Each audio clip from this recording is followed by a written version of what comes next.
Treading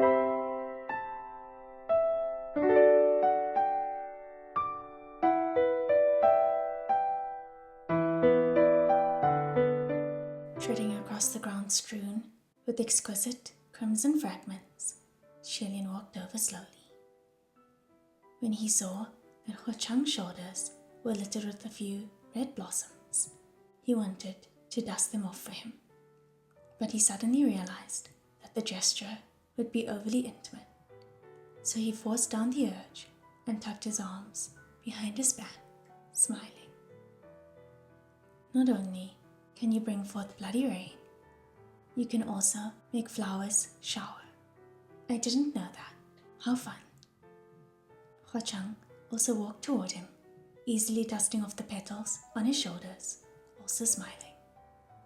This was just something spontaneously inspired, a trick I only just came up with today.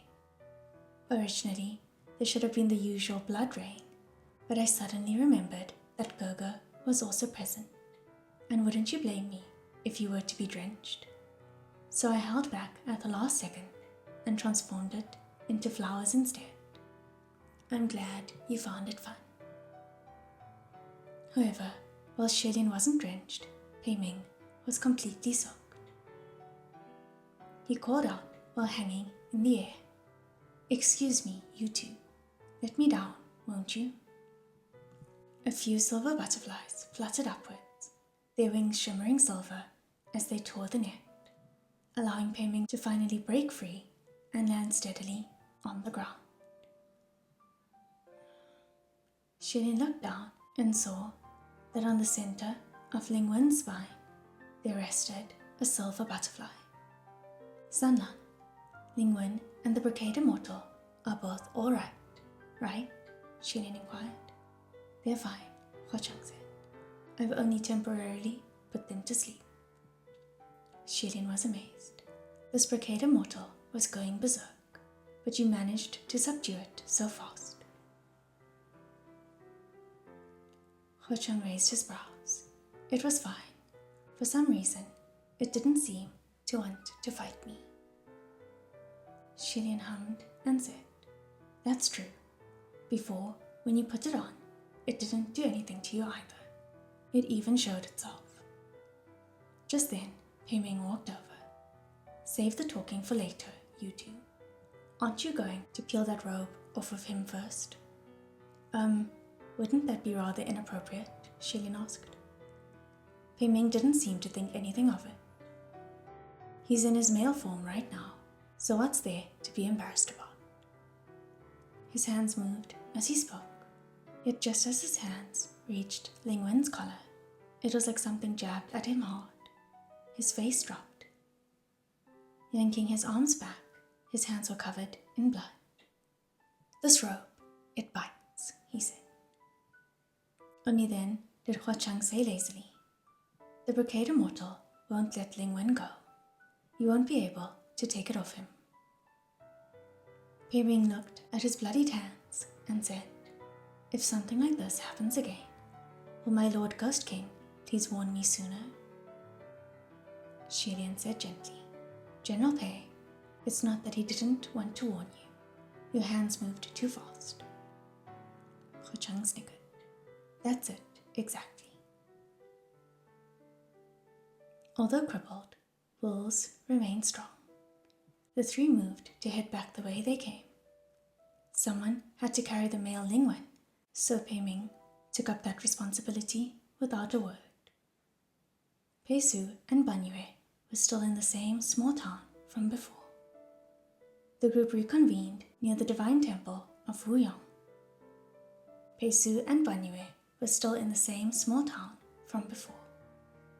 The group reconvened near the divine temple of Wuyong, and when Pei Su saw them come back, he strode over to greet them. "General, Your Highness, that mural in that temple has disappeared." Pei Ming was carrying Ling Wen in one arm, while the other hand slicked back his blood-soaked hair. "What mural?" he asked. Seeing Pei Ming was covered in wine-red color, Ban Yue's eyes widened. Qianqiu gave Pei Ming a brief account and went back into the temple with Peisu to check. Sure enough, that wall earlier had become exactly the same as the other 3 burned, ashen walls, as if that mural had never existed. Huacheng dropped his hand from the wall. That mural was created by magic, he said. Xilian nodded. Perhaps the one who left it had concerns and didn't dare leave it for too long. On the other side, Banyue was hesitant for a long time, but in the end, she still drudged up the courage to ask Pei Ming, "Are you okay?" Pei Ming gave her a look and bluffed. "Why don't you ask your snakes if I'd be okay, having gotten bitten like this?" Peisu opened his mouth as if to speak, but wasn't sure if he should say something for justice's sake. Banyue's eyes widened even more, and she mumbled as she tried to argue. But a bite from scorpion snakes wouldn't fester to the whole body like this. Pei Ming raised the left hand that carried the bite mark and waved it in front of her, proving that he was indeed bitten. This ironclad proof was solid like the mountains, and Banyue could only apologize. "I'm sorry." Peisu couldn't watch anymore and patted her shoulder. "Don't take it to heart. This wasn't caused by the bite of your snakes." Xilian couldn't watch anymore either and spoke up exasperatedly. "General Pei, can you not tease little girls at a time like this?" However, this was the source of Pei Ming's life. He used his spiritual powers to cleanse himself of all this blood and grime, his face bright and alive as he laughed out loud. Aren't little girls made for teasing? Besides, the guosha of Banyue is how many centuries old now? What little girl? Afraid she might get embarrassed? No one wanted to talk to him anymore. Although Peisu's broken sentences weren't healed, he could still move like normal now and took over the task of carrying Lingwen. The group of them crossed the small town and continued down to the next level of Mount Tonglu. A day later, the group reached a small valley. On either side of the valley, there were steep, tall mountains with hardened, rocky bluffs and a mountain path in between them. Only when they had come to this point did Lingwen finally wake up blearily. Although awake, he still couldn't move because that silver butterfly was still firmly resting on his back. When Lingwen discovered that he was being carried on the back of someone, his expression never changed. He only asked in confusion, "Why are there so many people? How come you're all here? Isn't this Mount Tonglu?" "This is many," Pei Ming answered. "Let me tell you, there'll be more later.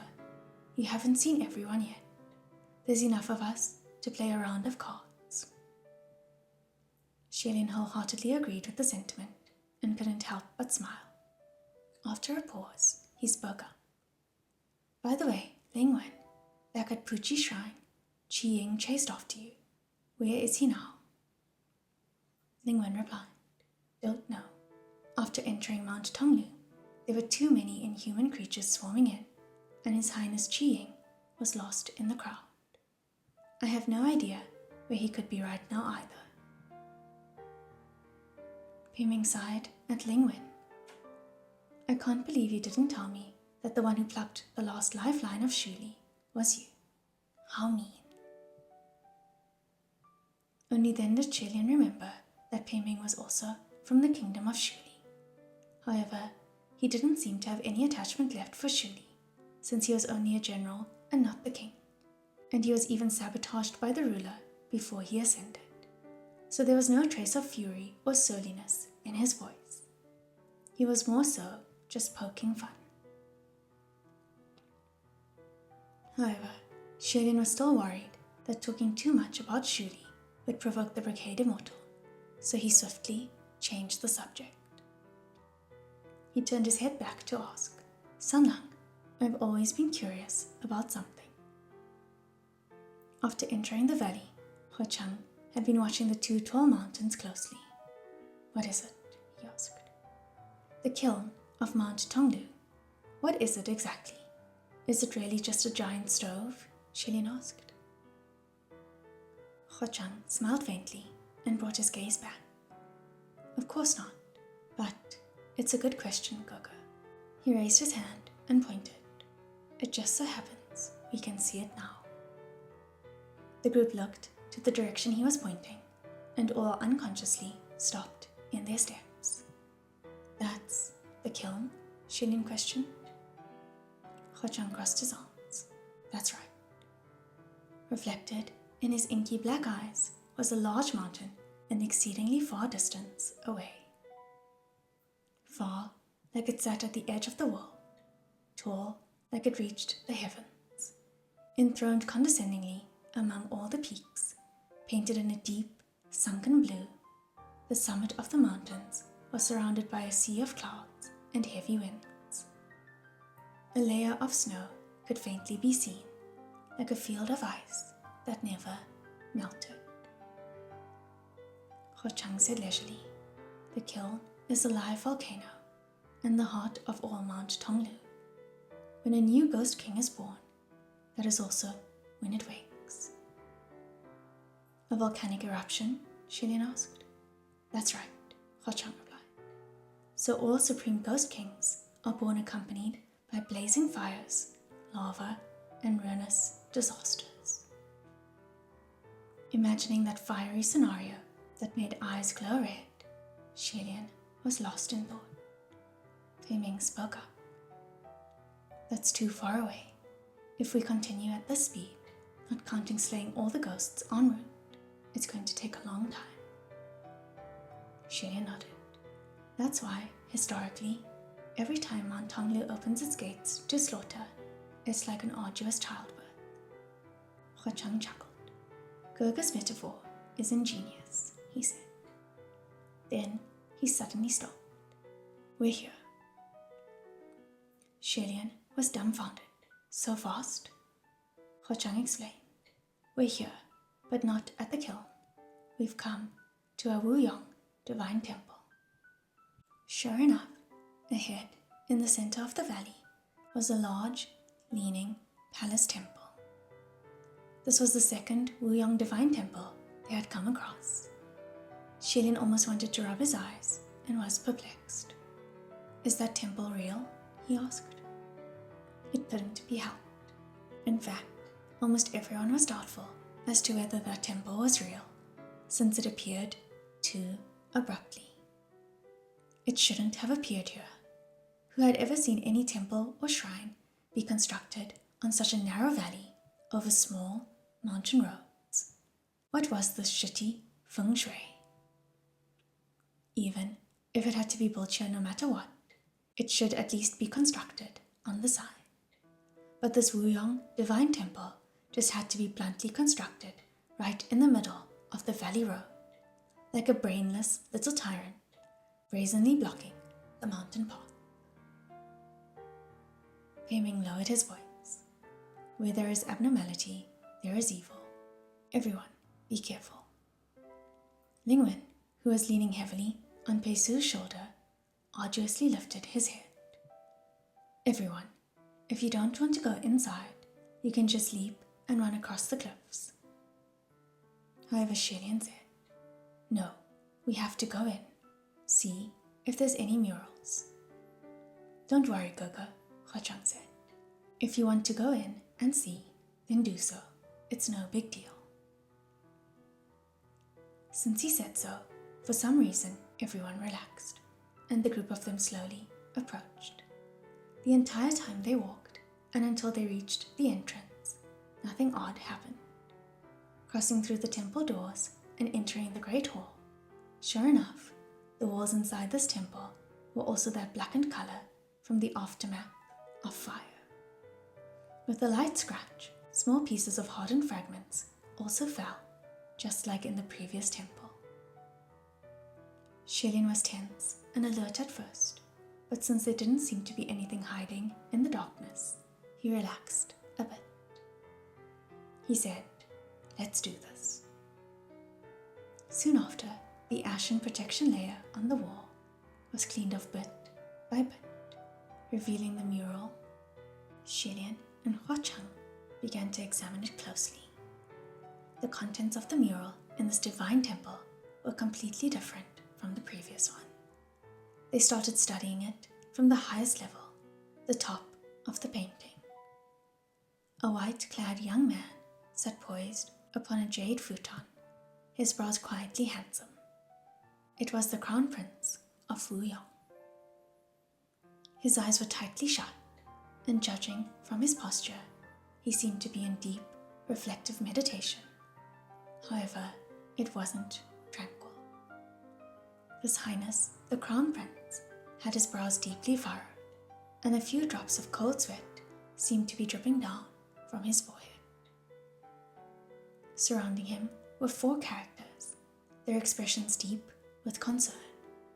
It was the 4 guardian deputies under the Crown Prince from the first mural.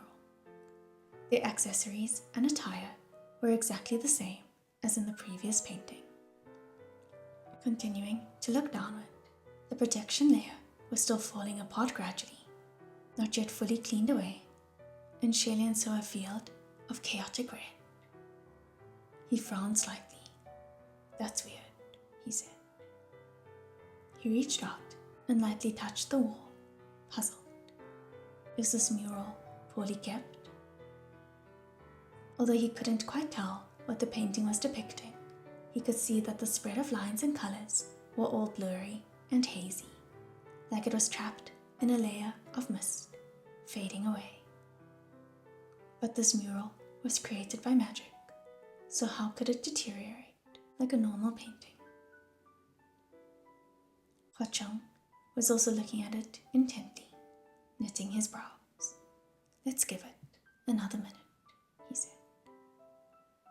The 2 exchanged looks.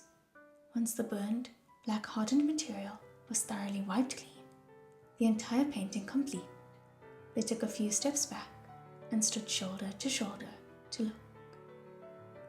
As the entirety of the mural reflected in Qianqiu's eyes, his breathing stopped, and he felt his head go numb. He wondered out loud, stunned. Is this hell?